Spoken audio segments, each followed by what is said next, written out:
ایک بہت ہی خوبصورت اور خوشحال سلطنت تھی جس کا نام تھا گلستان نور۔ یہاں کے بادشاہ سلطان دلاور اپنی رعایا میں بے حد مقبول تھے۔ سلطان دلاور نیک دل، انصاف پسند اور عوام کے دلوں میں بسنے والے بادشاہ تھے۔ ان کی 3 بیٹیاں تھیں، خوبصورتی میں بے مثال۔ سب سے بڑی شہزادی زویا بہادر اور سمجھدار تھی، لیکن زویا کو غصہ بہت جلد آ جاتا تھا۔ درمیانی بیٹی شہزادی حیا بے حد رومانوی تھی، اکثر اپنا وقت آئینے کے سامنے گزارتی تھی۔ سب سے چھوٹی شہزادی عنایا شرارتی اور بے باک تھی، اور ہاں، عنایا کو کھانے پینے کا بے حد شوق تھا۔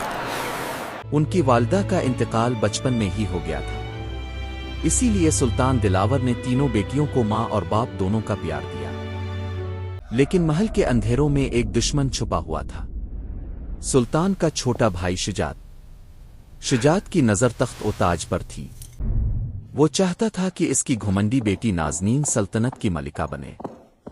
ایک شام شجاعت نے ایک سنہرا پیالہ نکالا اور اس میں ایک خاص شربت تیار کیا۔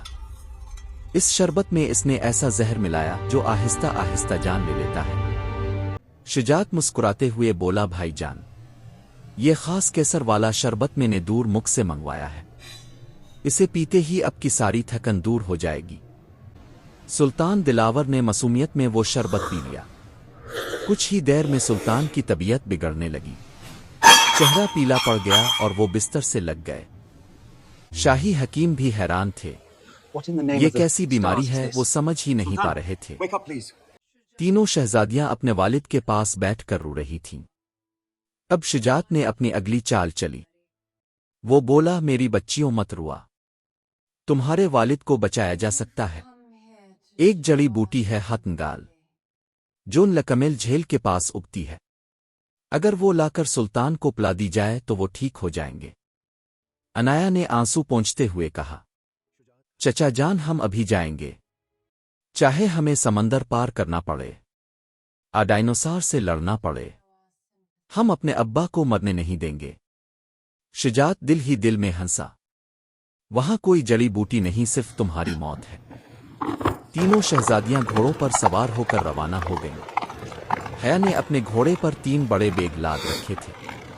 زویا نے غصے سے پوچھا، ہم مشن پر جا رہے ہیں یا چھٹیاں منانے؟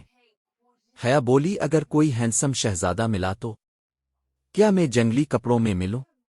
عنایا ہنستے ہوئے بولی، میں نے پیزا اور کباب رکھ لیے ہیں، بھوک لگی تو پہاڑ تو نہیں چبائیں گے۔ زویا نے سر پکڑ لیا اور گھوڑا تیز دوڑا دیا۔ کئی دنوں کے سفر کے بعد وہ ایک جادوئی جھیل کے پاس پہنچی۔ جھیل کا پانی ہیروں کی طرح چمک رہا تھا۔ وہاں 3 نوجوان شکار کر رہے تھے، جو اصل میں پڑوسی سلطنت کے شہزادے تھے۔ سب سے بڑے شہزادہ شہراوز سنجیدہ اور روبدار تھے، درمیانی شہزادہ فارست شاعر مزاج اور خوش گفتار، سب سے چھوٹا شہزادہ کبیر شرارتی اور حاضر جواب۔ اچانک عنایا کا گھوڑا بے قابو ہو گیا اور سیدھا کبیر کے خیمے میں جا گھسا۔ کبیر چونک کر بولا، یہ پری ہے آفت؟ عنایا بولی، اوئے میں شہزادی عنایا ہوں، اور تم کون ہو جو راستے میں خیمہ لگا کر بیٹھے ہو؟ کبیر بولا، تم نے میرا قیمتی چکن تکا گرا دیا ہے۔ فارسٹ کی نظر حیا پر پڑی اور وہ وہیں رک گیا۔ وہ بولا، اے حسن بے مثال، کیا تم خواب سے نکل کر آئی ہو؟ دوسری طرف زویا اور شہراوز آمنے سامنے تھے۔ زویا بولی، ہمیں ہتنگال چاہیے۔ شہراوز نے کہا، ایسی کوئی جڑی بوٹی نہیں۔ تب شہزادوں نے سچ بتا دیا، یہ سب شجاعت کا دھوکہ تھا۔ زویا غصے میں بولی، اس نے ہمیں مرنے بھیجا ہے۔ فارسٹ نے کہا، گھبرائیں نہیں، یہ تراکن اعظم ہے، ہر زہر کا علاج۔ سب لوگ فوراً گلستان نور روانہ ہو گئے۔ محل میں شجاعت نازنین کی تاج پوشی کر رہا تھا۔ اچانک دربار کے دروازے کھل گئے، شہزادیاں اور شہزادے اندر داخل ہوئے۔ عنایا بولی، چچا میاں خواب ذرا جلدی دیکھ رہے ہو۔ جنگ ہوئی لیکن سچ جیت گیا۔ Sultan, here. زویا نے سلطان کو تریاک پلا دیا۔ My sultan. سلطان کی آنکھیں کھل گئیں، سچ سامنے آ گیا۔ شجاعت اور نازنین کو قید کر دیا گیا۔ سلطان بولے تم نے میری جان بچا لی۔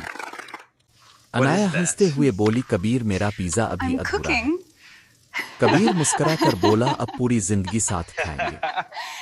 فارست نے حیا کا ہاتھ تھاما، شہراوز نے زویا کو دیکھا، اور یوں گلستان نور میں خوشیاں واپس لوٹ آئیں۔ ہمیشہ خوش و خرم